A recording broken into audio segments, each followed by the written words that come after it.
If your doctor ever told you that plaque in your arteries is permanent, that once it builds up you just have to live with it, I need you to hear this. Curious. That belief is being quietly challenged by real medical research, and what scientists are finding could change everything you thought you knew about your heart.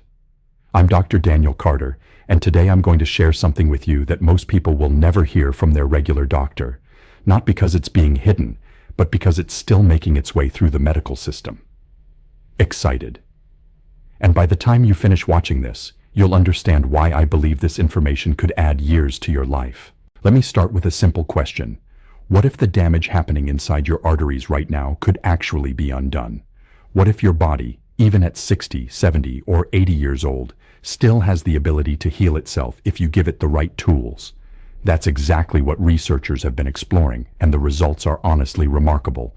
But before I show you the studies, I need to explain something that most people completely misunderstand. When you hear the word plaque, you probably imagine something like grease coating the inside of a pipe. Fat builds up, the pipe gets narrower, blood can't flow through. Simple, right?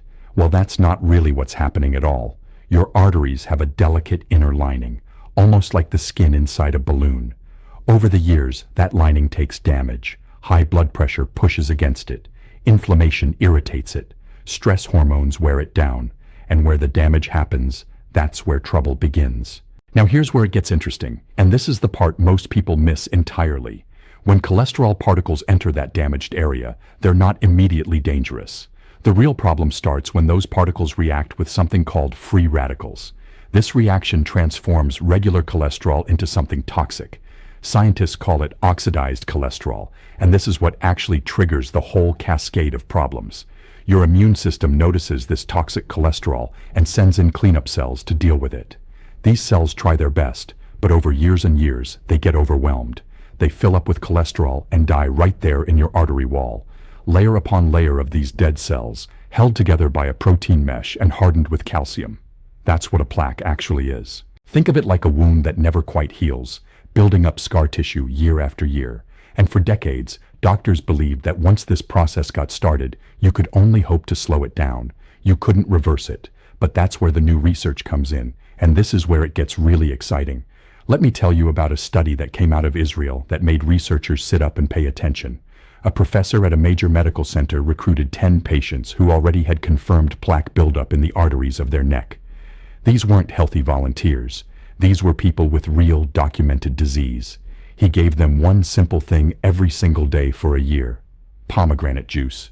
Just a small amount, less than a quarter cup of pure concentrated juice. No pills, no medications, just juice from a fruit. After 12 months, they measured the results with ultrasound imaging.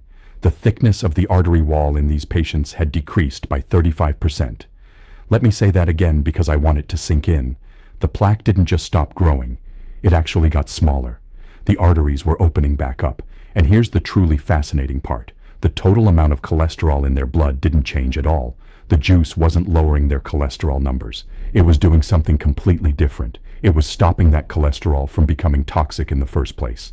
The oxidation process, that chemical reaction that turns regular cholesterol into something dangerous, that dropped by 90%.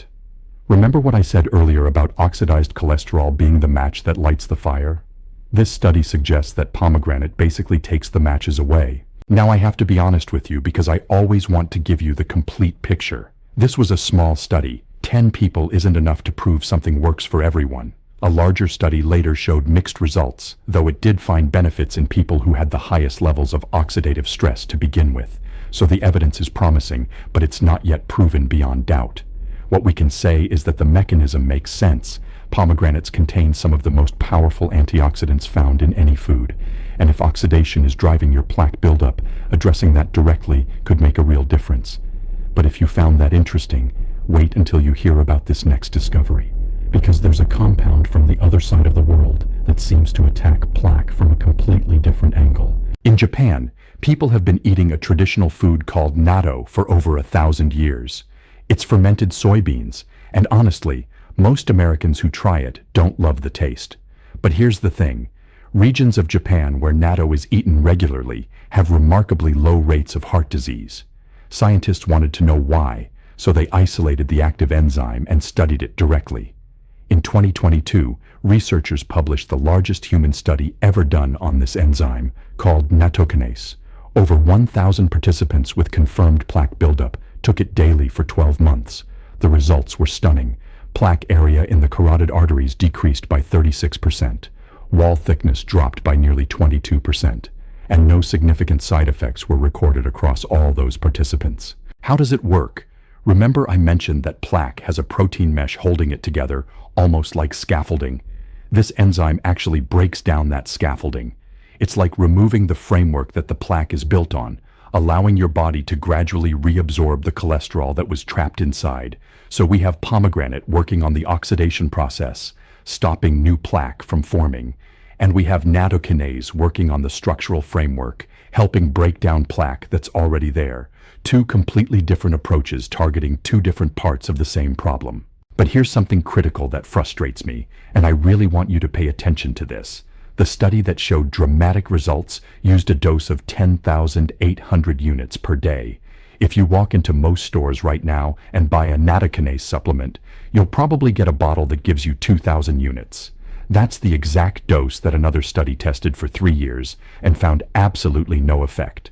The research is clear that lower doses simply don't do enough. So if you ever consider trying this, you need to know what the science actually says about dosing. And of course, you should talk to your doctor first, especially if you take any blood-thinning medications, because this enzyme does have real effects on how your blood clots. If you're finding this helpful, I'd really appreciate it if you stayed with me, because there's one more piece to this puzzle that ties everything together. And honestly, it might be the most important part of all. A cardiologist at the University of California ran a groundbreaking study years ago. He took patients with documented heart disease and put them through a comprehensive lifestyle program.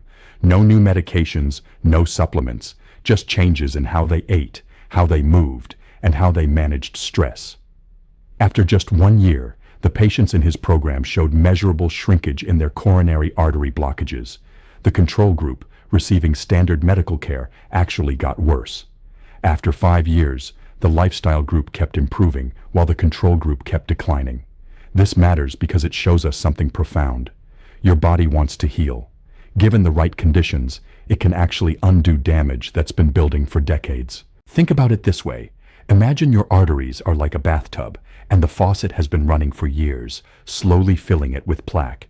Medications can help drain some of that water.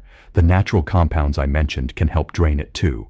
But if the faucet is still running, if you're still eating foods that cause inflammation, if you're still chronically stressed, if you're still not moving your body, then everything else you try is fighting against a rising tide. Lifestyle change is what finally turns off the faucet. And when the faucet slows down, everything else you do works so much better. This isn't about choosing one approach over another. It's about understanding that all of these strategies work together. Medication has its place, natural compounds have their place, but nothing replaces the foundation of taking care of yourself through the choices you make every single day. So let me give you something practical to take away from this. The next time you see your doctor, ask them to test your oxidized LDL levels, not just your total cholesterol. Ask them what your target LDL number should actually be, and why. Ask if there's a structured lifestyle program they can refer you to. These specific questions change the conversation from simply managing your condition to actively working toward improvement. The old belief that plaque is permanent, that you're just watching a slow decline, that's not what the research shows anymore. Your arteries can improve, the damage can be undone, not completely, not overnight, but the direction can change. And in a disease where the wrong direction is fatal, changing direction is everything. If you learned something today that you didn't know before, I'd be honored if you'd subscribe to the channel. Here at Dr. Daniel Carter Prime Health, my mission is to bring you the real research, explained simply, so you can make informed decisions about your own health. And if you know someone who's been told there's nothing more they can do for their heart, please share this with them, because the science says otherwise, and they deserve to know that. Thank you for trusting me with your time today. Take care of yourself, and I'll see you in the next one.